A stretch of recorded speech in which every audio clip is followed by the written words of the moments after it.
put all the effort into bringing us together. Thank you very much. So I just wanted to remind you today that the people who are on the front lines of this climate change issue are indigenous communities, from the indigenous people of Alaska, whose homes are falling into the ocean as the permafrost melts there, to communities in the Pacific Islands.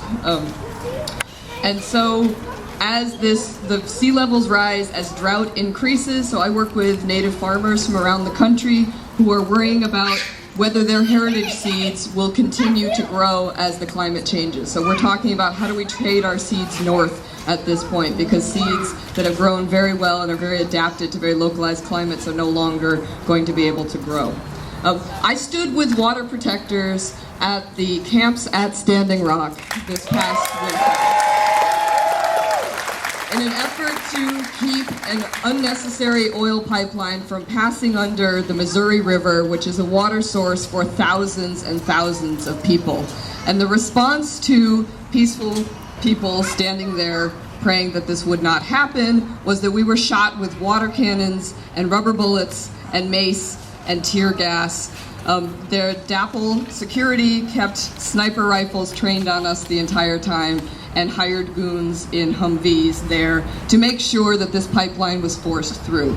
So the Army Corps of Engineers decided that an environmental impact statement was necessary for determining whether this pipeline should go under the river, and the current administration brushed all of that aside and forced this pipeline through.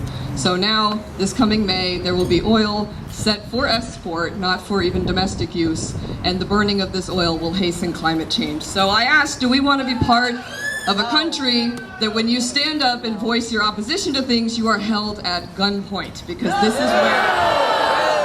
is where we are at right now. So what can we do right now? If you currently keep your funds in a bank that supports the Dakota Access Pipeline and other dirty infrastructure projects, I encourage you to remove your money from that bank, like Citizens Bank. There have been efforts here to convince Citizens Bank to invest their money in better, cleaner places. So I encourage you to make that small move, and also to voice your opposition to dirty infrastructure projects that are crossing over indigenous land underwater, that's going to impact anybody who drinks water, because water is life. That became the rallying cry of that movement. So I just want you to leave here today remembering that.